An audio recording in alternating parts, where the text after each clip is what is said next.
Praise the Lord. Psalm 66 भजन संगीता 66 के part 2 के recording में आप सभी का स्वागत करता हूं।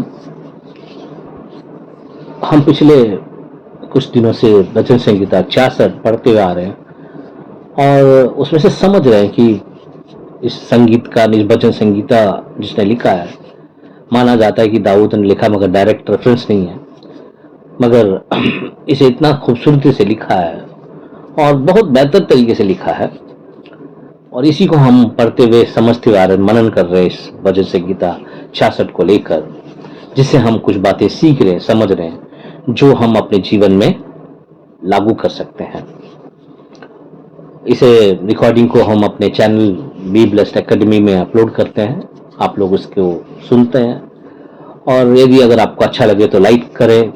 अगर आपको लगता है कि लोगों को शेयर करना चाहिए तो आप शेयर करें, कमेंट करें नीचे। खासतौर से चर्च वालों से कह रहा हूं कि कमेंट करें। जो भी आपने इस अध्याय से, इस वचन से, इस प्रचार से जो कुछ भी सीखा है, आपको लगता है कि ये चीजें मैंने लिया है, ये चीजें मुझे लागू करनी चाहिए, मैंने सीखा है, तो आप उसे वहां लिखें। यूट्यूब में ही लिख सकते हैं नीचे।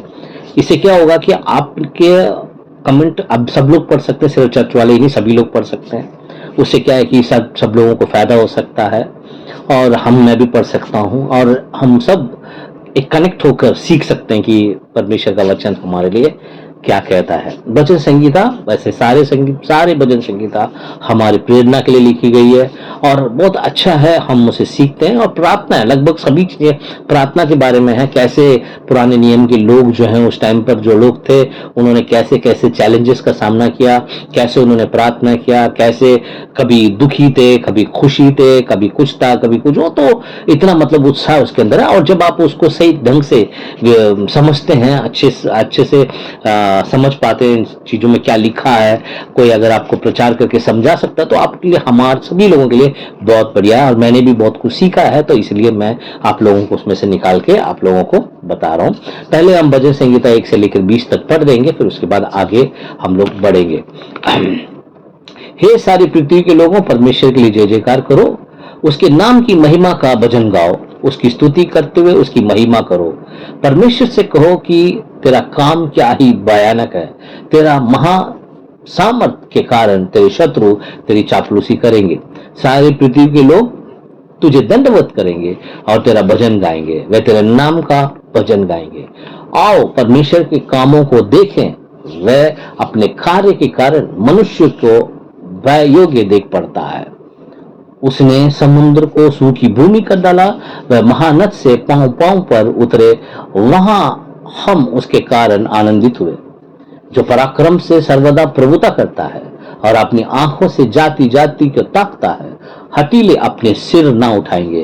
हे देश देश के लोगों, हमारे परमेश्वर को धन्य कहो और उसकी स्तुति में राग उठाओ, जो हमको जीवित रखता है और हमारे पांव को टलने नहीं देता। क्योंकि हे परमेश्वर, तूने हमको जांचा, तूने हमको चांदी की नाई पाया था, तूने हमको जाल में फंसाया और हमारी कटी पर भारी बोझ बांधा था। तूने घुड़सवारों को हमारे सिरों पर ऊपर से चलाया, हम आग और जल से होकर गए, परंतु तूने हमको उभार के सुख से भर दिया है। मैं होम बलि लेकर तेरे भवन में आऊंगा, मैं उन मन्नतों को तेरे लिए पूरा करूंगा जो मैंने मुंह खोलकर मानी और संकट के समय कही थी। मैं तुझे मोटे पशुओं को होम बलि, भेड़े की चर्बी को धूप समेत चढ़ाऊंगा, मैं बकरों समेत बैल चढ़ाऊंगा। हे परमेश्वर के सब डरवाओ, आकर सुनो, मैं बताऊंगा कि उसने मेरे लिए क्या क्या किया है। मैंने उसको पुकारा और उसी का गुणवंत मुझसे हुआ,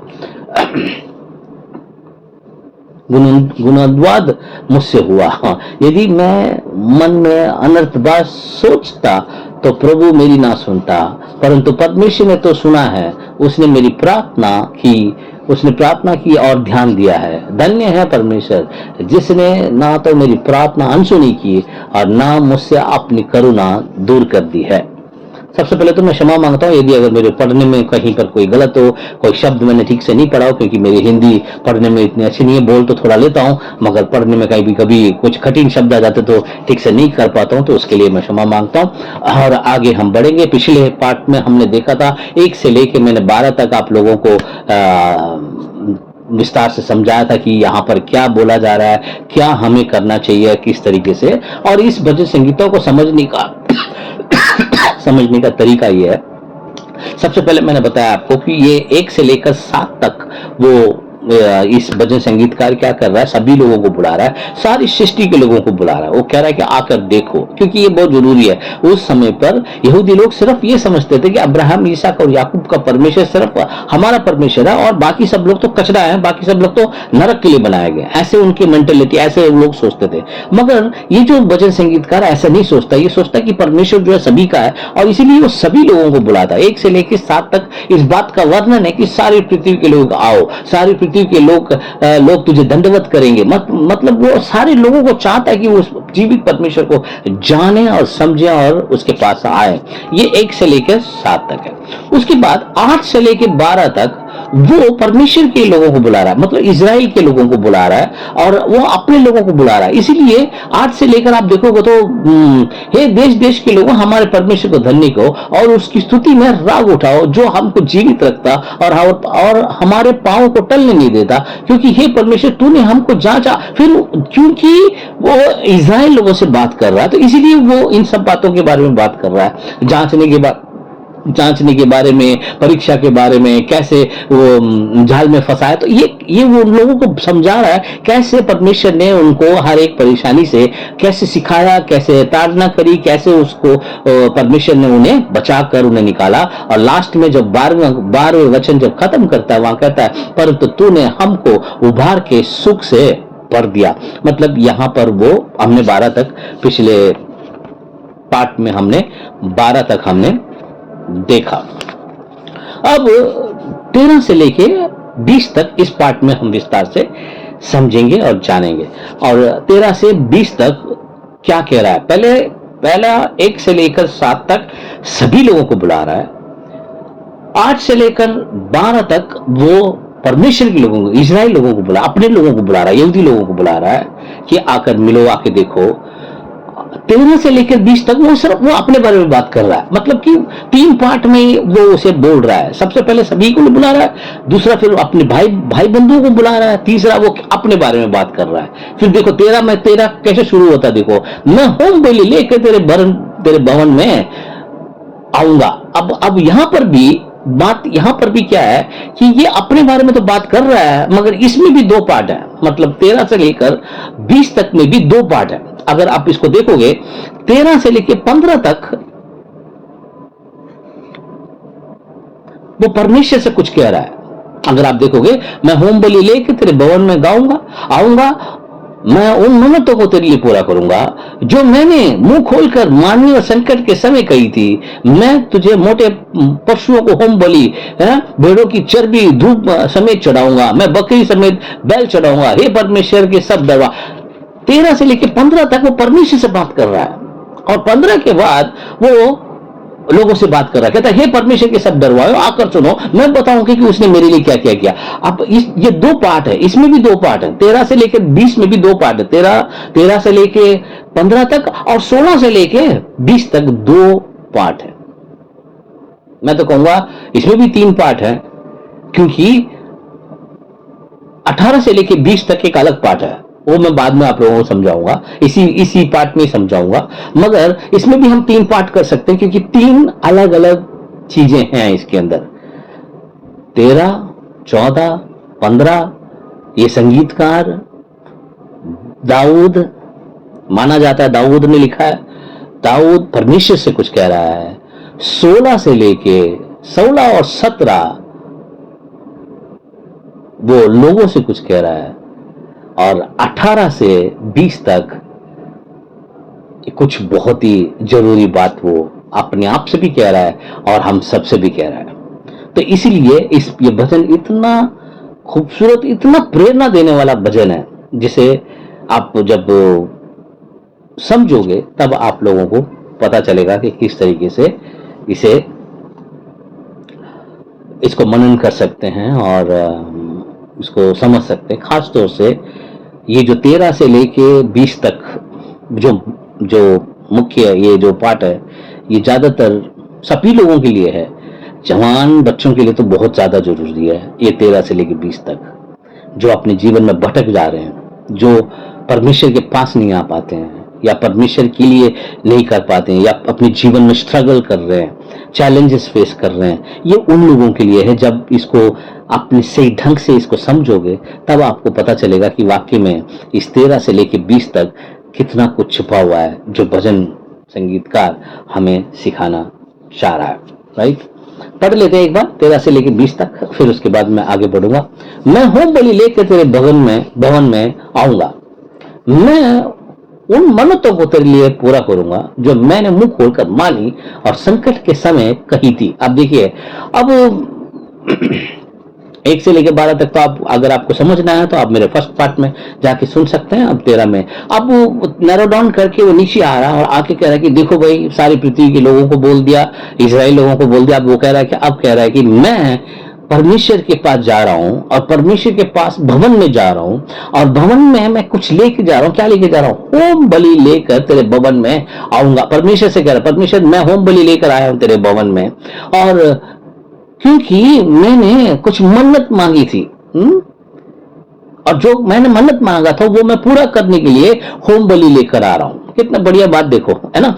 बहुत सारे लोग परमेश्वर से आज की डेट में प्रार्थना तो करते हैं, कहते तो हैं कि परमेश्वर मेरे लिए ये कर दो, मेरे लिए वो करो, पर वो मन्नत नहीं मांग रहे हैं ना। मन्नत मांगना हम लोगों को ज्यादा सिखाया नहीं जाता है मसीह के उसमें कि कैसे मन्नत मांगी जाती है। बहुत सारे लोग, बहुत सारे अदर रिलीजन लोग जो है, अदर जाति के लोग जो है, अन्य जाति के लोग भी मन्नत मांगना अच्छे से जानते हैं, है ना। मैं यहाँ गया था, ये मन्नत मांग के आया, ये मन्नत मेरी पूरी हो गई है, वो मन्नत पूरी हो गई। बहुत सारे लोग बाल कंजे होने के लिए चले जाते हैं क्योंकि मेरी मन्नत पूरी हो गई है। मैं हमारे घर में भी बहुत सारे लोग हैं जो कहते हैं कि भैया ये मन्नत मेरी पूरी हो गई तो मैं वहां जाके मैं ये चढ़ा के आऊंगा, वो चढ़ा के आऊंगा। तो उसी टाइप में यहाँ पर भी है, मैं होम बलि लेकर तेरे भवन में आऊंगा, मैं उन मन्नतों को तेरे लिए पूरा करूं। कहता कि कुछ मन्नत मेरी पूरी हुई है। अब ये कह रहा है, कहता परमेश्वर आपने मेरी मन्नत पूरी करी है और मैं उसके बदले में क्या लेकर आ रहा हूं? मैं होम बलि लेकर आ रहा हूं। ये होम बलि के बारे में आज मैं डिटेल से बात करना चाहता हूं। होम बलि के बारे में मैं बताऊंगा आपको, मतलब इतना डिटेल में तो नहीं जाएंगे,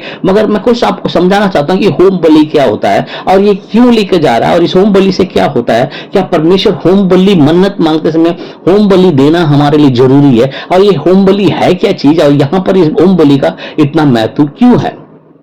और यदि अगर दाऊद इस बात को बोल रहा है तो इजराइल लोग वहां पर हैं, इजराइल लोग अच्छे से जानते हैं कि होम बलि किस चीज के लिए दिया जाता है और क्या है होम बलि। और हमें खासतौर से मसीह लोगों को शायद हो सकता है कि होम बलि के बारे में इतना जानकारी ना हो, तो इसलिए मैं इस भजन संहिता 66 में होम बलि के बारे में लिखा है, तो इसलिए मैं आपको बताना चाहता हूं। मैं होम बलि लेकर तेरे भवन में आऊंगा, मैं उन मन्नतों को तेरे लिए पूरा करूंगा जो मैंने मुंह खोलकर मानी और संकट के समय कही थी। कितनी बढ़िया बात देखो, संकट के समय माने जब कोई चीज परेशानी होती है, कोई दिक्कत होती है, जैसे बहुत बार ऐसा होता है कि परमेश्वर मैं यहाँ फंस गया हूं, आप एक बार मुझे निकाल दीजिए, मैं ये करूंगा, मैं ऐसा करूंगा, मैं वैसा करूंगा। परमेश्वर से मन्नत मांगना चाहिए। मन्नत मांगेंगे तो मन्नत पूरी होती है।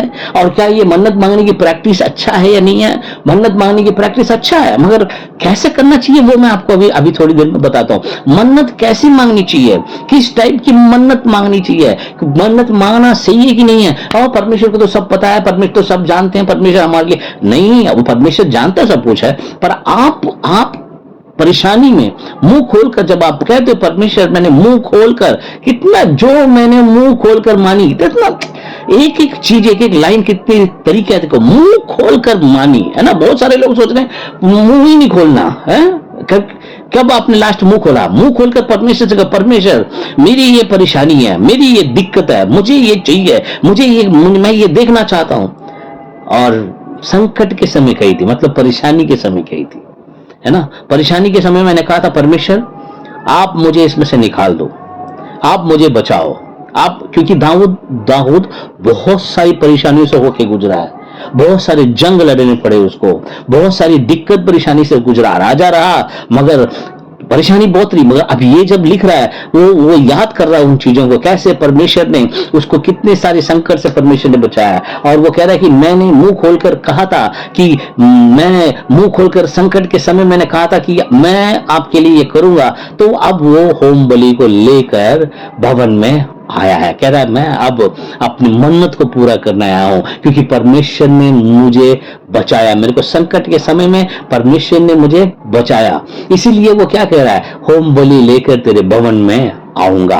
हेलो, होम बलि लेकर भवन में आऊंगा, है कि नहीं? क्या परमेश्वर आपकी मन्नत को पूरा करता है? क्या कभी आपने परमेश्वर से मन्नत मांगी और मन्नत मांग के आपने कहा परमेश्वर आप मेरे लिए ये काम कर दीजिए, है कि नहीं? विश्वास होगा तो मांगोगे। बहुत सारे लोग सोचते हैं हमें प्रार्थना कर, हम प्रार्थना नहीं करते, हम तो करते, हम तो नहीं करते। आप प्रार्थना करते नहीं है, आपसे होता नहीं है। बहुत सारे लोग सोचते हैं हम तो प्रार्थना करते नहीं, प्रार्थना करते नहीं, प्रार्थना होता नहीं है। क्यों नहीं होता? क्योंकि विश्वास नहीं होगा तो प्रार्थना नहीं होगा। अगर विश्वास करने लगोगे परमेश्वर पे सही तरीके से, अगर परमेश्वर पे यदि अगर रोज अगर आपका विश्वास बढ़ रहा है, अगर रोज अगर आप विश्वास करते हो परमेश्वर पे, आप प्रार्थना करे बिगड़ रह ही नहीं सकते, क्योंकि विश्वास आपके अंदर एक चाहत को लेके आता है और परमेश्वर से प्रार्थना करने के लिए उत्साह करता है। विश्वास होगा तो मांगोगे, है ना? विश्वास से ही परमेश्वर को प्रसन्न किया जा सकता है।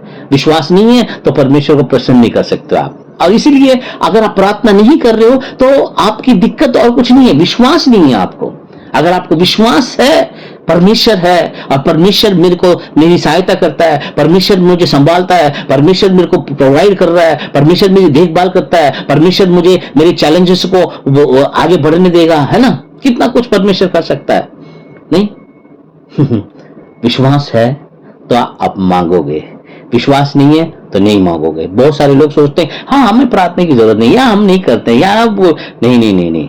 जो लोग प्रार्थना नहीं करते हैं कमजोर लोग हैं, क्योंकि उनके पास विश्वास नहीं है। और विश्वास होगा तभी आप परमेश्वर के पास जा सकते हो। परमेश्वर को प्रसन्न करने का एक ही तरीका है, कोई डांस करने की जरूरत नहीं है, कोई ये पहन ले, वो उतार ले, ये कर ले, वो कर ले, नहीं है। परमेश्वर के पास जाने के लिए विश्वास होना जरूरी है। विश्वास होगा तो परमेश्वर के पास जाओगे, विश्वास होगा तो परमेश्वर से मन्नत मांगोगे, विश्वास होगा तो मन्नत मांगने की क्या बात है? मन्नत माने परमेश्वर यदि अगर आप मैं इसमें हूं, मैं ये देखना चाहता हूं मेरी लाइफ में, जब मैं ऐसा होगा तो मैं करना चाहता हूं, ये मैं करूंगा। अपने आप को दो ना, अपने आप को बोलो कि मैं कर सकता हूं। यही यहां पर वो बोल रहा है, मैं होम बलि लेकर तेरे भवन में आऊंगा, मैं उन मन्नतों को तेरे लिए पूरा करूंगा जो मैंने मुंह खोलकर मानी और संकट के समय कही थी। अब ये व्यक्ति ये भजन जो लिख रहा है, दाऊद माना जा रहा है, ये होम बलि लेके जाता है। अब उस होम बलि के बारे में थोड़ा सा डिटेल में समझते हैं क्या है ये होम बलि। होम बलि माने जैसे वो बोल भी रहा है, तो मैं तुझे मोटे पशुओं के होम बलि, मतलब पशु लेके जा रहा है ना, भेड़ों की चर्बी का धूप समेत चढ़ाऊंगा, मैं बकरे समेत बैल चढ़ाऊंगा, मतलब बैल भी चढ़ा रहा है, मतलब जिसके पास जितना जितना चढ़ा। और ये ये होम बलि क्या दर्शा रहा है? देखिए कई सारी बलि हैं इसके अंदर, कई सारी बलि हैं, मगर इन कई सारी बलियों में ये होम बलि एक बड़ा सर्वश्रेष्ठ बलि है, क्योंकि ये बड़ा महत्वपूर्ण बलि है। इस बलि के बारे में मैं थोड़ा सा आप लोगों को समझाना चाहता हूं कि इस बलि में सबसे मेन बात क्या है कि इस बलि को पूरा का पूरा जलाया जाता है। मतलब दूसरे बलियों में क्या है कि कुछ पार्ट जो है वो खाया जाता है और लेवी लोगों को दिया जाता है, जो याजक लोग हैं उन लोगों को दिया जाता है, वो लोग खाते हैं उसको। मगर इस होम बलि में ऐसा नहीं है। होम बलि में पूरा का पूरा जानवर को जो चढ़ाया जा रहा है, उस जानवर को पूरा का पूरा जलाया जाता है। अब ये इस होम बलि का सबसे महत्वपूर्ण काम है इसका। अब महत्वपूर्ण क्या है इस होम बलि में, इसे आपको समझना है। अब ये होम बलि को लेकर एक व्यक्ति, पुराने नियम वाला व्यक्ति लेके आता है। अब ये लेके आता है तो सबसे पहले ये जो जानवर है, ये एक पाप के लिए अपने ऊपर जो दोष लगा हुआ है, जो पाप के निमित्त जो शाप है, वो पाप किया है इस व्यक्ति ने, उसके बदले में, अपने जान के बदले में उस जानवर की बलि चढ़ा रहा है। क्योंकि पाप का कमाई मृत्यु है ना? पाप करने वाला आदमी को मरना चाहिए। परमेश्वर के नियम के हिसाब से जो पाप करेगा उसको मृत्यु है। पर परमेश्वर ने, प्रेमी परमेश्वर है, इसलिए परमेश्वर ने एक दूसरा सब्स्टिट्यूट रखा। मतलब परमेश्वर ने कहा कि मैं तेरी जान नहीं लूंगा, तेरी जान लेने की जगह तो अपने बदले तू एक जानवर को मेरे लिए चढ़ा। ये जानवर परमेश्वर को नहीं चाहिए। परमेश्वर हमारे दिमाग में ये बात डालना चाहते हैं कि कितना खतरनाक चीज है जब हम परमेश्वर की चीजों को नहीं करते, या पाप जो है कितना खतरनाक है, इसको दर्शाता है। तो सबसे पहले क्या है कि ये जानवर एक पाप के बलि चढ़ने के लिए आता है। सबसे पहले तो ये है, सबसे पहले उसको मारा जाता है। वो क्यों मारा जा रहा है? मेरे बदले में वो जानवर, निर्दोष जानवर जिसने कुछ नहीं किया, उसको मारा जा रहा है। और जब उसको मार देते हैं तो वो समझ आता है कि मेरी जगह ये जानवर ले रहा है, मेरी जान की जगह इस जानवर की जान को दिया गया परमेश्वर को, जानवर को मारा जा रहा है। तो ये पाप के बदले सबसे पहला पार्ट यही है कि मेरे पाप के बदले इस जानवर को मारकर इसको चढ़ाया जा रहा है। ओके, अच्छा। अब दूसरा, अब सिर्फ मारने से काम नहीं चलता, मारने के बाद उसको उस वेदी में रखे उसको जलाया जाता है, मतलब आग लगाया जाता है। यह आग क्या दर्शा रहा है? आग परमेश्वर की क्रोध को दर्शाता है कि परमेश्वर कितना क्रोधित है इस चीज से कि उसको भस्म कर देना चाहता है, उस चीज को, है ना, उस शरीर को जलाकर राख कर देना चाहता है। परमेश्वर का जो खौफ है या क्रोध है पाप के प्रति, मतलब सभी को जलाकर राख करने वाला खौफ है। मगर परमेश्वर प्रेमी परमेश्वर है। परमेश्वर कहता है कि तुम ऐसा कर रहे हो, मैं तुम्हें उसके बदले में तुम एक होम बलि लेके आओ, बैल बकरी लेके आओ और उसको तुम मारो, और उसके ऊपर, तुम्हारे ऊपर मैं आग डालने की जगह मैं तुम्हें दिखाना चाहता हूं कि मैं इन सब चीजों को स्वीकार नहीं करता, क्योंकि नियम है ये, मैं स्वीकार नहीं करता। मगर तुम्हें भी नहीं मारना चाहता हूं, मैं तुम्हें बचाना चाहता हूं। मगर मैं चाहता हूं कि तुम समझो इस बात को कि मेरा जो आग जैसा क्रोध है वो इस जानवर पर आया है। तो आग लगाया जाता है उस पर। पहले तो मारा है, मारते समय उस व्यक्ति को पता है कि ये जानवर मेरे लिए मर रहा है, मेरी जान जानी चाहिए, मगर ये जानवर की जान जा रही है, मेरे पाप की वजह से ये जानवर मर रहा है।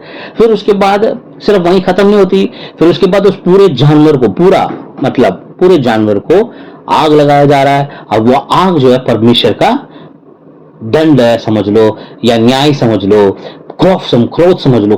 वो परमेश्वर का क्रोध उस पाप के प्रति आकर उसको भस्म करता है, उस आग को पूरा उस जानवर को जलाता है ना। और जब ये जानवर जलता है तो ये व्यक्ति खड़े होकर देख रहा है, कौन? जो बलि चढ़ा रहा है। बहुत सारे लोग उस समय में क्या होता था, लोग लाते थे जानवर, जलाते थे और चढ़ाते थे, जलाते थे, चले जाते थे, है ना। मगर परमेश्वर तभी बोलते हैं मुझे तुम्हारी ये बलि नहीं चाहिए। क्यों परमेश्वर?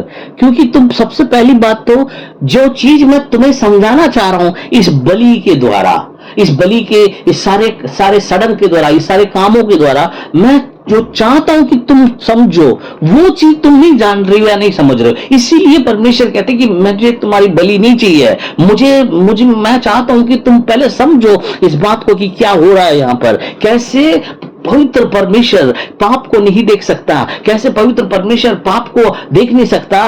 उसी मगर एक पापी जन परमेश्वर के पास आता है और परमेश्वर के पास आकर वो होम बलि चढ़ाता है, और उसको, वो जानवर को परमेश्वर जानवर को मारा जाता है। फिर जानवर के बाद, मारने के बाद उसके ऊपर आग आता है। तो जब वो होम बलि जलने लगता है, होम बलि जलता है, ये व्यक्ति उसको देखता है, धीरे धीरे देखता है कैसे ये होम बलि जल रहा है, कैसे परमेश्वर के लिए इस जानवर को अर्पण किया गया है ना। मैं तुझे मोटे पशुओं का होम बलि, भेड़ों की चर्बी की धूप समेत चढ़ाऊंगा, है ना, मैं बकरी को समेत बैल चढ़ाऊंगा। मतलब जानवर चढ़ाया जा रहा है परमेश्वर को, और परमेश्वर का खौफ आया है। कैसे परमेश्वर का क्रोध उस जानवर को जला जला रहा है जो कि निर्दोष जानवर है, और वो वहां पर खड़े होकर देख रहा है। और यहाँ पर खड़े होकर देखने की सिर्फ बात नहीं है, जब वो जल रहा है उस टाइम पर हमें पता चलना चाहिए परमेश्वर ये जल रहा है, ये मेरे वजह से सब कुछ हो रहा है। मैं इस होम बलि को लेके आया हूँ, ये जानवर मेरी वजह से जल रहा है। परमेश्वर जैसे ये जानवर धीरे धीरे धीरे धीरे धीरे धीरे परमेश्वर के लिए अर्पण हो रहा है, जैसे परमेश्वर का खौफ उसके ऊपर आया और जैसे धीरे धीरे भस्म हो रहा है, वो वहां पर खड़ा होकर ये देख रहा है और सोच रहा है परमेश्वर मुझे अपने आप को ऐसे ही परमेश्वर के लिए देना है, जैसे ये जानवर परमेश्वर के लिए चढ़ गया अपना सब कुछ लेकर, अपना सारा जीवन, है ना। इसलिए यीशु मसीह कहते हैं अपने पूरे धन, पूरे मन, पूरे शक्ति से परमेश्वर से प्रेम करो, है कि नहीं है। और जब ये लोग क्या करते थे, उंगली लेकर आ रहे हैं, चढ़ा रहे हैं, जा रहे हैं, लेकर आ रहे हैं, चढ़ा रहे जा रहे हैं, मगर अंदर मन में कोई भी एक ट्रांसफॉर्मेशन नहीं आया, अंदर मन में कोई पछतावा नहीं आ रहा है कि ये सब हो रहा है, इतने सारे लहू बहाए जा रहे हैं, इतने सारे जानवर मर रहे हैं, इतने सारा आग लगाई जा रही है, उनके अंदर, मन के अंदर कोई बदलाव नहीं आ रहा। और यही है आज की डेट में भी, है कि नहीं है। आ रहे हैं चर्च में, आके बैठ गए, सुन लिया, चले गए। नहीं नहीं नहीं नहीं, परमेश्वर के पास जब आते समय इस एक प्रस्ताव आना चाहिए, परमेश्वर मेरे लिए प्रभु यीशु मसीह क्रूस पर चढ़ा, मेरे लिए प्रभु यीशु बलिदान हो गया, उसके बदले उसने अपना जान दिया, अपना लहू बहाया, और क्यों नहीं मैं भी अपने आप को अर्पण करना चाहता हूं। परमेश्वर मैं अपने आप को आपके लिए देना चाहता हूं। जैसे एक होम बलि लेकर भवन में आऊंगा, मैं उन मन्नतों को तेरे लिए पूरा करूंगा, माने मैं अपने पूरे हृदय से तेरे को धन्यवाद करना चाहता हूं, मैं अपने आप को चढ़ाना चाहता हूं परमेश्वर। जवान बच्चे लोगों को बोल रहा हूं मैं, जितने भी जवान बच्चे हैं, अगर मान लो कि अगर वो अपने आप को परमेश्वर को दे रहे हैं, परमेश्वर मुझे पता नहीं कि मेरा जीवन कहां जाएगा, मुझे मालूम नहीं कि मैं क्या करूंगा, कैसे करूंगा, मुझे मालूम नहीं किस तरीके से होगा, क्या होगा, मगर मैं अपने आप को आपको दे देना चाहता हूं। मैं चाहता हूं कि मैं अपने आप को, जैसे ये बलि चढ़ाया गया है, उसी तरह मैं भी अपने आप को आपको देना चाहता हूं। आप मेरे अंदर आकर काम कीजिए, मैं अपने आप को अर्पण करना चाहता हूं, मैं अपने जीवन को आपके अर्पण करना चाहता हूं, मैं अपने आप को आपको देना चाहता हूं, है ना। और जब वहां खड़े होकर वो पछतावा जब अंदर आता है, जब उस होम बलि को देखते समय वो जानवर, निर्दोष जानवर जल रहा है, परमेश्वर का खौफ आया है, वहां पर खड़े होकर जब आप पछताते हो, पछताना जब आता है परमेश्वर का, जब परमेश्वर के लिए, अपने पापों के लिए, अपने लापरवाही के लिए, अपनी नादानी के लिए, अपनी सारी बातों के लिए जब हम पछताते हैं, तब हमारे जीवन में कार्य होने लगता है। और ये सिर्फ पछताने की बात नहीं है, पछताते हो जब आप देखते हो तो उसके बाद आप अर्पण करने लगते हो अपने आप को परमेश्वर के। जब आप परमेश्वर को अर्पण करते हो, है ना, होम बलि माने क्या, परमेश्वर को अपने आप को अर्पण कर देना, है ना। पुराने नियम में होम बलि था, आपकी बार कोई होम बलि नहीं है। हमारी होम बलि कौन है, प्रभु यीशु मसीह। प्रभु यीशु मसीह के द्वारा हम भी अपने आप को जब अर्पण करेंगे परमेश्वर के लिए, अपने आप को डेडिकेट कर देंगे, अपने आप को परमेश्वर को दे देंगे, और परमेश्वर आप लेकर मुझे चलाओ, मुझे पता नहीं क्या करना है, कैसे करना है, मुझे कहां जाना है, कैसे करना है, मुझे मालूम नहीं है, पर मैं इतना जानता हूं कि मैं अपने आप को आपको देना चाहता हूं, मैं आपके लिए जीना चाहता हूं, है ना। मेरे अंदर हमेशा ये एहसास रहता है परमेश्वर के लिए मुझे जीना चाहिए। हमारा शरीर जो है, हमारे शरीर बड़ी सारी अभिलाषाओं से भरा हुआ है, हमारे शरीर में बहुत सारी इच्छाओं से भरा हुआ है, हम बहुत सारी गलत कामों में लग जाते हैं, बहुत सारी गलत चीजों में फंस जाते हैं, हमारा दिमाग, हमारा मन 24 घंटे इन चीजों में पड़ा रहता है। मगर हमारे मनों में एक अजीब सी प्यास अगर आपके अंदर नहीं है, अगर आपके अंदर अजीब सी भूख नहीं है, अगर आपके अंदर इस बात का नहीं कि मुझे परमेश्वर के लिए जीना चाहिए, अगर आप ये नहीं चाह रहे हो कि नहीं परमेश्वर मैं आपके लिए जीना चाहता हूं, मैं आपके लिए अपना जीवन अर्पण करना चाहता हूं, तो अगर ये बात अगर आपके अंदर नहीं, तो आपके अंदर अभी भी परमेश्वर का काम नहीं हो रहा माय डियर फ्रेंड। परमेश्वर का काम आपके अंदर होना चाहिए। जवान बच्चे लोगों को बोल रहा हूं, आजकल फंसने के लिए, आपके फिसलने के लिए, है ना। अगर आप ऊपर जाके देखोगे तो पैर से ठोकर, तुम यहाँ पे लिखा होगा कि पैर से पैर ठोकर लगने नहीं दिया। वो ऐसे परमेश्वर हमें बचा के रखना चाहिए। आजकल ठोकर लगने के लिए बहुत जल्दी ठोकर लग सकता है, बहुत सारे कारण है ठोकर लगने के लिए। हर जगह देखोगे ठोकर लग सकता है, फंस सकते हैं बच्चे लोग।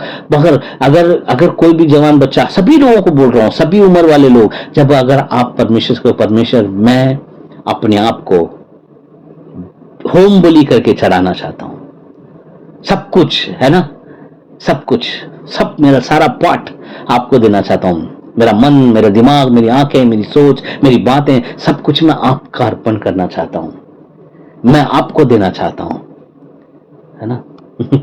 ऐसा मन्नत मांग के देखो, बोलो परमेश्वर आप मुझे इस बात से निकालो, प्रभु जी मुझे बचाओ, मैं अपने आप को देता हूँ आपको, है ना। मेरे को बहुत सारे लोग बोलते हैं मुझे मुझे ऐसा करो परमेश्वर, मैं आपके लिए ऐसा करूंगा, है कि नहीं है। ये कोई सौदा नहीं है, ये आपका डेडिकेशन है परमेश्वर। और यदि अगर सभी लोग अपने आप को परमेश्वर के लिए दो, अपने जीवन को, कितना बढ़िया बात है देखो, है ना। मैं होम बलि लेकर तेरे भवन में आऊंगा, मैं उन मन्नतों को तेरे लिए पूरा करूंगा जो मैंने मुंह खोलकर मानी और संकट के समय कही थी। कहता है मुसीबत के समय मैंने आपसे प्रार्थना किया था, मुसीबत के समय मैंने आपसे कहा था। और क्या, अगर आज अगर आप तकलीफ में हो तो परमेश्वर से, परमेश्वर आप मुझे इस तकलीफ से निकालो, देखो मैं ये करूंगा। परमेश्वर कहेगा ठीक है। है? परमेश्वर इसके लिए इंतजार नहीं कर रहा, परमेश्वर हमारे हृदय को देखना चाहता है। परमेश्वर देखना चाहता है कि क्या तू, तेरे हृदय में कोई है जगह की नहीं है, तू भी संसार की तरह हो गया है? संसार की तरह नहीं, हमें परमेश्वर के पास आना है मेरे दोस्तों, हमें परमेश्वर के पास आना है। हालेलुया। हे परमेश्वर के सब डरवा आकर सुनो, मैं बताऊंगा कि उसने मेरे लिए क्या क्या किया है। मैंने उसको पुकारा, उसने गुण अनुवाद मुझसे, मुझसे हुआ, है ना। तो कह रहा है कि मैंने पुकारा था, मैंने परमेश्वर को पुकारा और परमेश्वर ने मेरी सुनी, है ना। परमेश्वर ने मेरी सुनी। परमेश्वर के लोगों को बोलता है, हे परमेश्वर के सब डरो आके सुनो, मैं बताऊंगा कि परमेश्वर ने मेरे लिए क्या किया है, परमेश्वर ने मेरे लिए क्या किया है। कितनी बढ़िया बात है देखो। कितने लोग चाहते हो अपने आप को परमेश्वर को देने चाहते हो, अर्पण करना चाहते हो? या इसी में, अरे परमेश्वर के लिए अर्पण करने से ये रह जाएगा, परमेश्वर से अर्पण करने से परमेश्वर सब कुछ आपको सही समय पर लाके देगा। जवान बच्चों से बोल रहा हूं, कोई चीज नहीं खोओगे आप, सब कुछ बेहतर से बेहतर होगा आपके लिए। परमेश्वर को अर्पण करके देखो आप अपने आप को, है ना। है ना, सैमुएल की माँ ने जब उसने परमेश्वर से कहा, परमेश्वर मुझे एक बेटा दो और उस बेटे को मैं आपके लिए अर्पण करूंगी, है कि दिया कि नहीं दिया, दिया था ना। तो परमेश्वर ऐसा है, परमेश्वर, उसने सैमुएल नाम रखा उसका। तो परमेश्वर के लिए, परमेश्वर से कहो माय डियर फ्रेंड, अर्पण करो परमेश्वर को। अपने आप को अर्पण करना ही सेवा है कि नहीं। सिर्फ सुनकर खत्म कर कर जाना नहीं है, सिर्फ ऐसा करना नहीं है, सिर्फ हमारे लाइफ ऐसा नहीं है, परमेश्वर ने हमें मोल दे के खरीदा है। आशा करता हूँ आप लोगों को थोड़ा बहुत समझ में आया होगा। और हे परमेश्वर के सब दरबार 16 से लेकर पढ़ रहा हूँ। हे परमेश्वर के सब दरबार आकर सुनो, मैं बताऊंगा कि उसने मेरे लिए क्या क्या किया है। मैंने उसको पुकारा और उसी का गुणवद मुझसे हुआ। यदि मैंने मन में अनर्थ बात सोचा तो प्रभु मेरी ना सुनता, परंतु परमेश्वर ने तो सुना है और उसने मेरी प्रार्थना की और ध्यान दिया है। धन्य है परमेश्वर जिसने ना तो मेरी प्रार्थना अनसुनी की और ना मुझसे अपना करुणा दूर की है। इसके बारे में बाकी जो 17 से लेकर 20 तक है, इसके बारे में हम एक गीत सुन लेते हैं बढ़िया सा। और ये बहुत बेहतरीन गीत है और यहाँ पर मैं इस गीत को यहाँ डालता हूँ और आप लोग सुने। इस गीत के बाद फिर दोबारा मैं प्रचार में आऊंगा, फिर मैं आपको बाकी हिस्से के बारे में प्रचार करता हूँ, ठीक है।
आशा करता हूँ जो गीत आपने सुना आपको पसंद आया, बहुत बेहतरीन गीत है।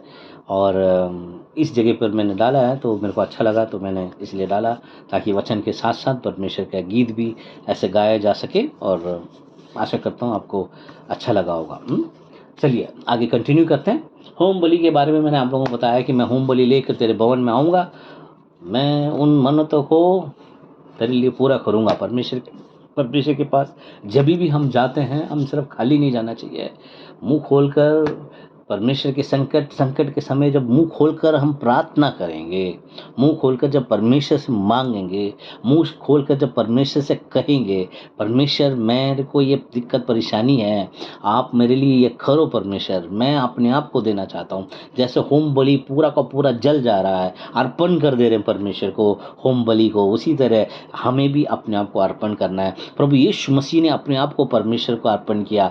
प्रभु यीशु मसीह ने जब अपने आप को पूरा परमेश्वर के योजना के तहत अर्पण किया, तभी तो हमारा उद्धार हो पाया है, तभी तो हम परमेश्वर के पास आ पाए हैं, तभी तो परमेश्वर हम जैसे भी हैं हमें परमेश्वर स्वीकार कर ले रहा है, तभी तो हमारे पर अनुग्रह आया है ना। तो जैसे परमेश्वर अभी इसके बाद परमेश्वर क्या कहता है कि पुराने नियम में भेड़ बकरियों को देखते थे, वो जो चढ़ रहा है जल रहा है उसको देखते थे। अब नए नियम में हमें परमेश्वर यीशु मसीह को देखना है, कैसे बिगर कोई पाप किए निर्दोष प्रभु यीशु मसीह बिगर कोई पाप किए हमारे पाप की बलि चढ़ गया, हमारे लिए कोड़े खाए, हमारे लिए मार खाया, अब वो चढ़ गया।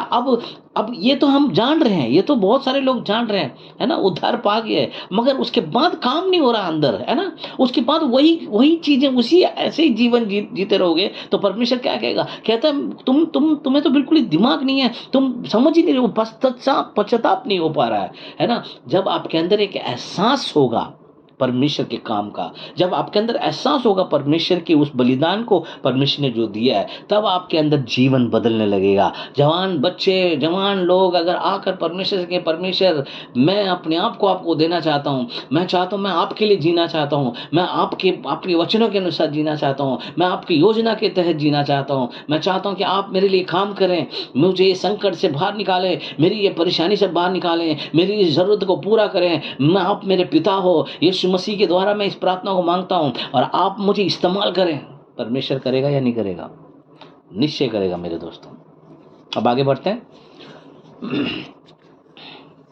15, मैं तुझे मोटे पशुओं का होम बलि, भेड़ों की चर्बी के धूप समेत चढ़ाऊंगा और भेड़ और बकरे समेत बैल चढ़ाऊंगा। मतलब परमेश्वर को देने में इसका मन बिल्कुल खुला है, कहता परमेश्वर मैं देना चाहता हूँ, क्योंकि इसके पास परमेश्वर ने इतना दिया हुआ है, मैं सब देना चाहता हूँ, क्योंकि आपने मुझे, दाऊद कहता आपने मुझे कहाँ से कहाँ पहुँचा दिया, एक चरवाहा से आपने राजा बनाया, और राजा बनने के बाद भी कितने सारे जंग मैदान, लड़ाई, कितना सारा कुछ हुआ। और आपको मैंने चर्च में भी मैंने बताया कि जब वो अंत के समय पर जब उसने कितने सारे अपने खजाने से मंदिर बनाने के लिए दिया, परमेश्वर ने इतना ज़्यादा उसको आशीष किया है ना। 16, हे परमेश्वर के सब डरवाओ आकर सुनो, है। अब वो कह रहा है परमेश्वर के सब डरवाओ, अब वो अपने लोगों को बुला रहा है ना। अब जब आप कह रहा, अब हम जब कहते हैं मसीह भाई बहनों, है ना, तो उस तरह से कह रहा है परमेश्वर के सब डरवाओ आकर सुनो, मैं बताऊंगा कि उसने मेरे लिए क्या क्या किया है। कह रहा है उसने मेरे लिए क्या क्या किया है, मैं बताना चाहता हूँ आप लोगों को, है ना। परमेश्वर ने मेरे लिए क्या क्या किया है, बहुत कुछ किया परमेश्वर ने मेरे लिए। परमेश्वर ने मेरे लिए क्या क्या किया है ना। परमेश्वर ने मेरे लिए क्या क्या किया है, मैं देखता हूँ परमेश्वर ने मेरे जीवन में क्या क्या किया है। कहाँ फंस गया था, परमेश्वर से प्रार्थना करी, परमेश्वर से बोला, आज परमेश्वर ने मुझे सभी दिक्कत परेशानी से निकाल के, है ना। कुछ दिन पहले हम लोग कितने परेशान हो गए थे कोविड के टाइम पे, हैं, कुछ नहीं था अपने हाथ में, मगर परमेश्वर ने सारी स्थिति चेंज करी। क्यों? क्योंकि परमेश्वर पे विश्वास था, परमेश्वर से प्रार्थना किया, मनन किया, मानते रहे, तब जाके परमेश्वर का काम हमारे जीवन में होता है। 17 वचन, 17वां भजन संहिता 66-17 पढ़ रहा हूँ। मैंने उसको पुकारा और उसी का गुणवंत मुझसे हुआ। अब मतलब क्या है कि ये 2 जो 17 में है, बड़ा समझने वाली बात है आपको। मैंने उसको पुकारा, मतलब क्या कह रहा है कि क्या-क्या कहता है, मैंने उसको पुकारा और जैसे मैंने जब उसको पुकारा, उसके बाद मेरे मुँह से सिर्फ़ परमेश्वर का धन्यवाद निकला, क्योंकि परमेश्वर ने जब-जब मैंने पुकारा, जब-जब मैंने परमेश्वर को कॉल किया, जब-जब परमेश्वर के पास गया, जब-जब मैंने मदद माँगी, जब-जब परमेश्वर को मैंने बुलाया, तब-तब परमेश्वर ने आके मेरे लिए बड़ा कार्य किया है। क्या आप ये कह सकते हो? वह जब-जब मैंने बुलाया, मैं आपको बता रहा हूँ, मैं खुद बोल रहा हूँ, मैंने जब-जब परमेश्वर को बुलाया, परमेश्वर ने हमेशा मेरी मदद करी है, हर एक समय पर मदद करी है। ज़रूरी नहीं है कि हर समय मैं सही था, नहीं, ज़रूरी नहीं कि मैं हर समय ठीक था, नहीं, मगर परमेश्वर ने जभी भी मैंने संकट में आया हूँ, ये मैं अपने बारे में बोल रहा हूँ, दाऊद के बारे में नहीं बोल रहा हूँ। दाऊद राजा ने तो बोला ही है, मैं अपने बारे में बात कर रहा हूँ, पास्टर जॉन के बारे में बात कर रहा हूँ, मैं अपने बारे में बोल रहा हूँ कि जब-जब मैंने परमेश्वर को बुलाया, जब-जब मैंने परमेश्वर को याद किया, जब-जब संकट के दिनों में मैंने परमेश्वर को बोला, परमेश्वर मेरे लिए कुछ करो, और उसके बाद क्या हुआ, मेरे मुँह से बस स्तुति, स्तुति, स्तुति, उसका गुणगान ही गाता रहा मैं। परमेश्वर आपने क्या कुछ नहीं किया मेरे लिए, आपने हमेशा मेरे लिए भलाई की है, आपने हर ज़रूरत के समय पर आपने मेरे को पूरा किया, मेरी ज़रूरत आने से पहले ही आपने मेरे लिए योजना बना के रखा, आपने मेरे मनों के अंदर डाला कैसे मुझे इस काम को करना चाहिए, किस टाइप में करने से मेरा काम बनेगा, किस तरीके से करने से मुझे बनेगा, मेरे को कहाँ बात करनी चाहिए, मेरे लिए लोग लेके आए, मेरे लिए सारे रास्ता परमेश्वर हमारे लिए करता है मेरे दोस्तों, है ना? मैंने उसको पुकारा, बहुत सारे लोग पुकार ही नहीं रहे हैं, है ना? बहुत सारे लोग पुकार नहीं रहे हैं। परमेश्वर को पुकार रहे हो? हुँ? पुकार दो परमेश्वर को। हुँ? परमेश्वर को पुकारो, परमेश्वर को बुलाओ, परमेश्वर को बोलो, परमेश्वर से माँगो। परमेश्वर ने हमारे लिए सब कुछ किया है। मैंने उसको पुकारा और उसी का गुणवंत मुझसे हुआ। मतलब कहते हैं कि जब मैंने उसको बुलाया परमेश्वर को, उसके बाद क्या बोल रहा है? उसके बाद सारा विवरण नहीं बता रहा, उसके बाद वो कह रहा है, जब-जब मैंने बुलाया, उसके बाद परमेश्वर ने अद्भुत काम किया, और जब उसने उस अद्भुत काम को किया, मैंने उसका गुण गाया। है ना? जब आपने बुलाया, परमेश्वर ने आपके लिए काम किया और आपने परमेश्वर का गुण गाया। और कई बार ज़रूरी नहीं है हर बार परमेश्वर काम करेगा तभी गुण गाना है। अगर पहले जैसे ऊपर जहाँ से शुरू किया इस भजन को, अगर आप गुण गाते रहोगे, तो परमेश्वर आपका काम आपके लिए काम होता रहेगा। परमेश्वर, मैं ये नहीं कह रहा हूँ कि सब कुछ ठीक हो जाएगा, आसान करने लगेगा। आपके दिमाग में विचार आने लगेंगे, अच्छे विचार आने लगेंगे, अच्छी बातें आप सीखने लगोगे, परमेश्वर की संगति में रहने लगोगे। लोग वो मिलेंगे जिनके द्वारा आपको बल मिलने लगेगा, जिनसे कुछ सीख पाओगे, आप अपने जीवन में ऊपर उठ पाओगे, परमेश्वर की इस महत्वपूर्ण जीवन को जी पाओगे। कैसे परमेश्वर आपके द्वारा सक्सेस लेके आएगा, विक्ट्री आपके लिए लेके आएगा, कामयाबी आपके लिए लेके आएगा, है ना? फिर उसके बाद मैंने बताया था ना आपको, 18, 19, 20 ये तीनों, तो अब इस 13 से लेके 20 तक भी हम 3 पार्ट में बदल सकते हैं। हाँ, देखो आपको खुद पता चला, एक तो भेंट के बारे में बात कर रहा है, अपने मन्नत के बारे में बात कर रहा है, फिर उसके बाद वो कह रहा है कैसे मैंने परमेश्वर से मदद मिली है मुझे। अब वो कह रहा है यदि मेरे मन में अनर्थ बात सोचता तो परमेश्वर मेरी ना सुनता। अब ये एक अलग अलग पॉइंट, अब वो प्रार्थना कर रहा है। अब प्रार्थना के लिए परमेश्वर से पहले उसने क्या, परमेश्वर से बात कर रहा है, फिर उसके बाद लोगों से बात कर रहा है, फिर वो कह रहा है अगर मेरा मन गंदा होता, मेरे विचार गंदे होते, परमेश्वर मेरी कभी नहीं सुनता। तो इसका मतलब ये बहुत ही पवित्र इंसान है। ये बहुत ही सीधा इंसान है, क्योंकि इसने कभी पाप किया ही नहीं है ना? इसका मन बिल्कुल शुद्ध है। ऐसा कह सकते हैं हम, कोई भी कह सकते हैं, हम कोई नहीं कह सकते। यदि मेरे मन में अनर्थ बात सोचता तो परमेश्वर प्रभु मेरी ना सुनता। ये एक नियम है, ये नियम है। ये सभी इसके बारे में सिर्फ मसीह लोगों को नहीं, बाहर वालों को भी मालूम है ना?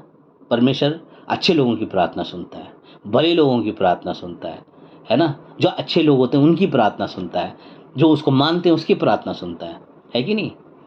यही कह रहा है, यदि मेरे मन में अनर्थ बात सोचता तो प्रभु मेरी ना सुनता, है ना? यही बात होती है। अरे तू सही होता, प्रभु तेरे लिए जरूर करता। तू सब गलत गलत कर रहा है, इसलिए प्रभु तेरी बात नहीं सुन रहा है ना? ये सच्चाई है, इसको कोई नकार नहीं सकते, क्योंकि प्रभु हमारे मन को जांचता है। मगर क्या ये जो भजन जिसने लिखा है, क्या उसके मन में अनर्थ बात नहीं था? या क्या उसने कोई गलत नहीं किया था? क्या उसने कोई पाप नहीं किया था? अगर दाऊद ने लिखा है तो दाऊद ने पाप नहीं किया? दाऊद ने क्या-क्या नहीं किया? सब कुछ किया दाऊद ने, हैं? कितना सारा ब्लंडर दाऊद के द्वारा हुआ है, कितना कुछ गलत चीज़ें उसने करी है। मगर वो यहाँ क्या लिख रहा है, यही मैं आपको समझाना चाह रहा हूँ। यदि मेरे मन में अनर्थ बात सोचता तो प्रभु मेरी ना सुनता। उसके बाद नीचे कहता, परंतु परमेश्वर ने तो सुना है। मतलब कह रहा है, अगर मैं गंदा होता, है ना, अगर मैं गलत आदमी होता तो मेरी प्रार्थना प्रभु नहीं सुनता, मगर मेरी उसने सुनी है। वो कह रहा है लोगों से, कह रहा है भाई मेरी प्रार्थना सुनी गई है, परमेश्वर ने मेरी प्रार्थना सुन के मुझे जवाब दिया है, इसका मतलब मैं अच्छा आदमी हूं। नहीं, ये बात नहीं है वहां पे। ये बात नहीं है। फिर उसके बाद कहता है 19 में, परंतु परमेश्वर ने तो सुनी है, उसने मेरी प्रार्थना की ओर ध्यान दिया है। सब लोग बोलो, प्रार्थना की ओर ध्यान दिया है ना। बहुत सारे लोग आज प्रार्थना नहीं करते हैं, क्योंकि मैंने सबसे पहले उनको बताया, आप लोगों को बताया कि एक तो उनको विश्वास नहीं है, दूसरा ये है कि उनका जीवन का जो स्टाइल है, लाइफ स्टाइल है, वही ठीक नहीं है। उसकी वजह से वो सोचते कि मैं गलत हूँ, या मैं ठीक नहीं हूँ, मैं ये नहीं ठीक कर रहा हूँ, मैं वो नहीं ठीक कर रहा हूँ, मैं क्या प्रार्थना कर सकता हूँ, क्या मेरी प्रार्थना परमेश्वर सुनेगा कि नहीं सुनेगा। तो ऐसे एक मेंटेलिटी में जीते हैं, और इसीलिए परमेश्वर के पास जाने में डरते हैं, या परमेश्वर के पास जाके प्रार्थना करने का कॉन्फिडेंस नहीं मिलता है ना। मगर इस वचन के द्वारा आपको मैं समझाना चाहता हूं कि दाऊद कह रहा है, जिसने दाऊद ने लिखा करके हम ये मान रहे हैं इस बात को, यदि मेरे मन में अनर्थ बात सोचता तो प्रभु मेरी ना सुनता है। गलत चीजें अगर मेरे मन में चलता तो प्रभु मेरी नहीं सुनता, परंतु परमेश्वर ने तो सुनी है। मतलब इसका मतलब यह है कि मगर अगर मैं गंदा आदमी होता तो परमेश्वर मेरी प्रार्थना नहीं सुनता, मगर परमेश्वर ने तो मेरी सुनी है और उसने मेरी प्रार्थना की ओर ध्यान दिया है। सब लोग बोलो, प्रार्थना, मेरी प्रार्थना की ओर ध्यान दिया है। आपको हमेशा याद रखना चाहिए, आपकी प्रार्थना की ओर परमेश्वर हमेशा ध्यान देगा। अगर आप प्रार्थना करोगे तो परमेश्वर आपकी प्रार्थना के प्रति ध्यान देगा। परमेश्वर, यदि अगर आप प्रार्थना करोगे तो परमेश्वर आपकी प्रार्थना के प्रति ध्यान देगा। पर मैं तो इतना सही बंदा नहीं हूँ, मैं तो बाइबल नहीं पढ़ता हूँ, मैं तो ये सब करना चाहिए। बाइबल नहीं पढ़ता हूँ, ये कोई एक्सक्यूज़ नहीं है। आपको बाइबल पढ़ना चाहिए, प्रार्थना करना चाहिए, चर्च जाना चाहिए, आपको प्रेयर करना चाहिए, आपको सच्चे इस सच्चे परमेश्वर को जानना है, यीशु मसीह के पास आपको आना चाहिए, यीशु मसीह के पास आपको रहना चाहिए, अपने आप को जीवित बलि कर आपको चढ़ाना चाहिए। ये सब बहुत ज़रूरी है, मगर इन सभी चीज़ों से इस बात की गारंटी नहीं है कि आपको सब कुछ ठीक हो जाएगा। यही ये वचन बता रहा है।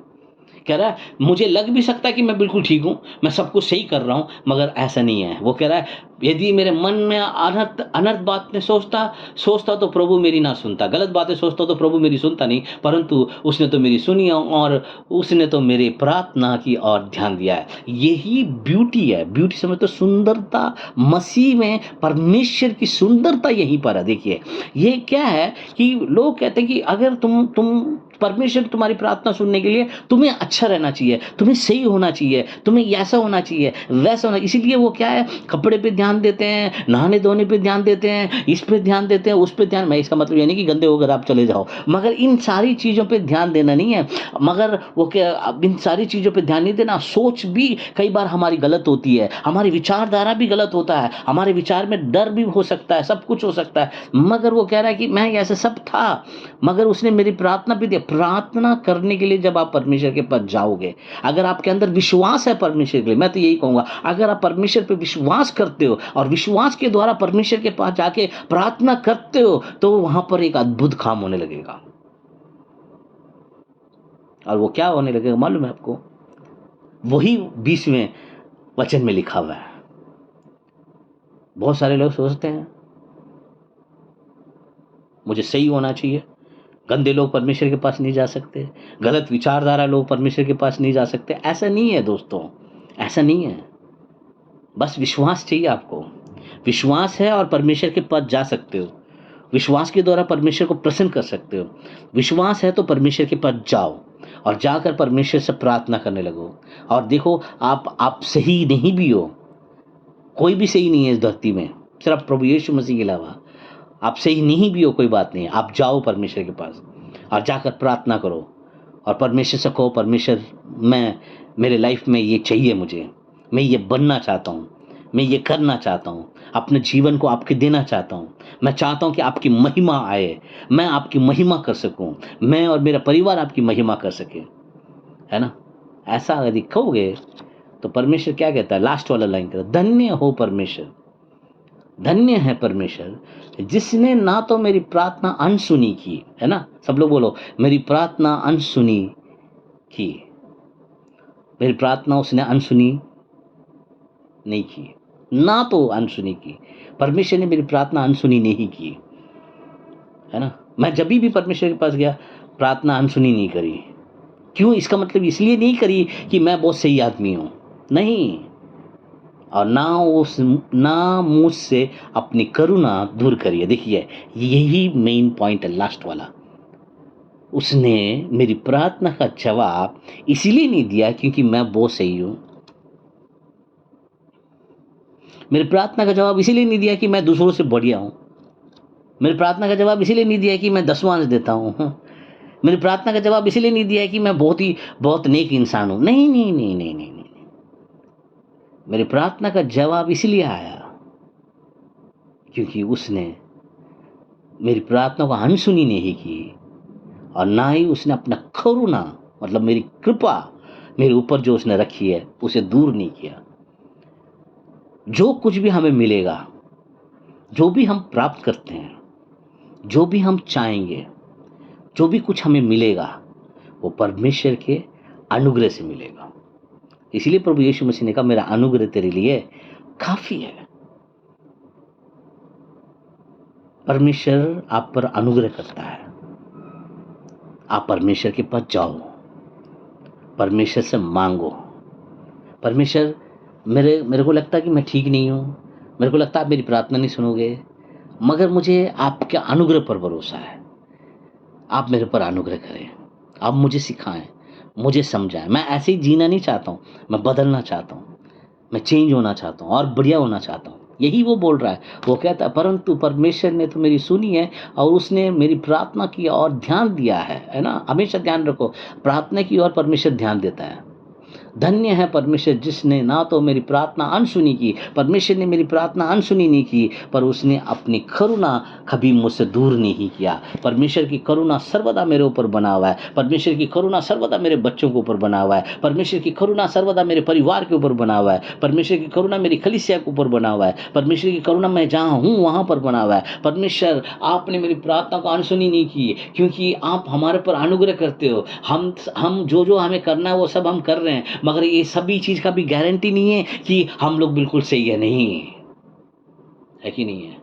लो, आज मैं आपको बताना चाहता हूं, पूरी सृष्टि के ऊपर परमेश्वर अनुग्रह करता है। कैसे? प्रभु यीशु मसीह के द्वारा, है ना?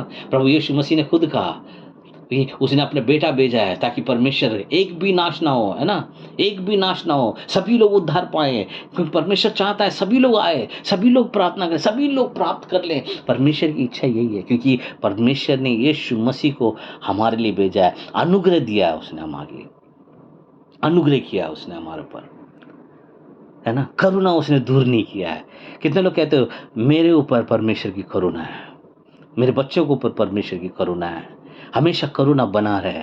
इसका मतलब ये नहीं कि करुणा बना हुआ तो हम कुछ भी करते, नहीं नहीं, हमें जो काम करना वो हमने करना है, मगर हम अपने कामों की वजह से नहीं, परमेश्वर की करुणा की वजह से, परमेश्वर की दया की वजह से, परमेश्वर की कृपा की वजह से हमें वो सब कुछ प्राप्त होता है। वो प्रार्थना हमारी सुनकर जवाब इसलिए देता है क्योंकि वो करुणामय परमेश्वर है, वो दयावंत परमेश्वर है, वो विलंब से क्रोध करने वाला परमेश्वर है, वो दयावंत है हमारे लिए, है ना? और वो हमसे प्रेम करता है और उसने हमें प्रभु यीशु मसीह में हमें उसने अपना बेटा और बेटी करके स्वीकार किया है। यही इस पूरे भजन का विस्तार है, यही परमेश्वर का वचन है। कितने बेहतरीन है। होम बलि के बारे में आपने देखा, कितने लोग रेडी हो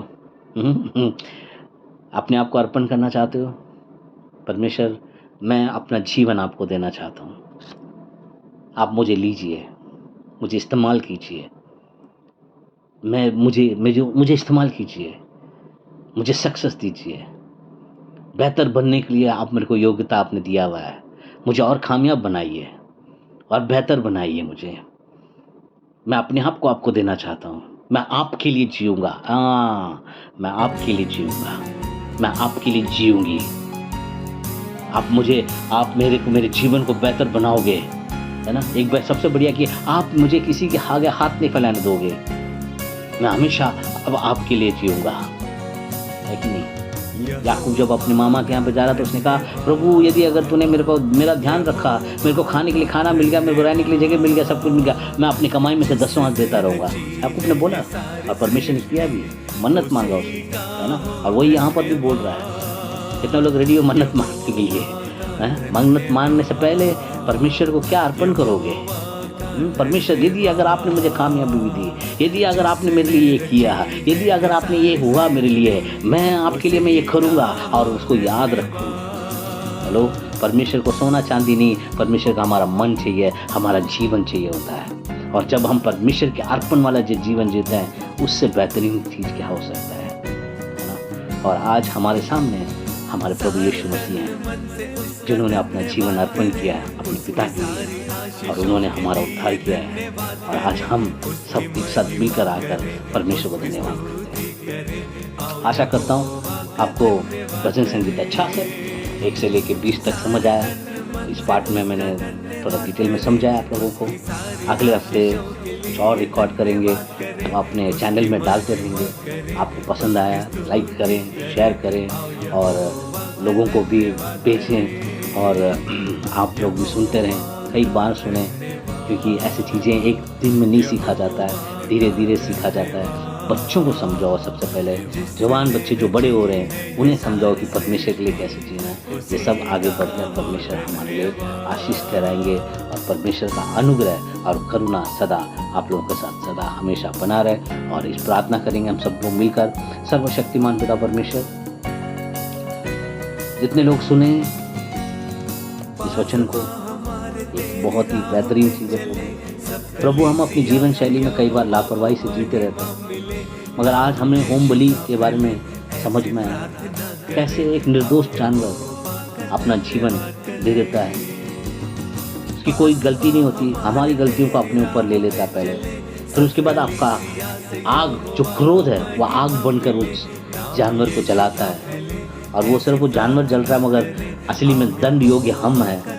हमें राख बन जाना चाहिए, हमें हमारी गलतियों की वजह से, मगर आपने हमारे पर अनुग्रह किया, आपने कृपा कर हमें जीवन दिया है, हमारी गलतियों को क्षमा किया है। यीशु के द्वारा आपने रास्ता दिया है, यीशु मसीह के द्वारा आपने बेटा और बेटी बनाया है, उसके लिए बहुत बहुत धन्यवाद करते हैं। जो लोग सुने, जितने लोग सुनेंगे प्रभु आज, उनके जीवन में काम होने पाए।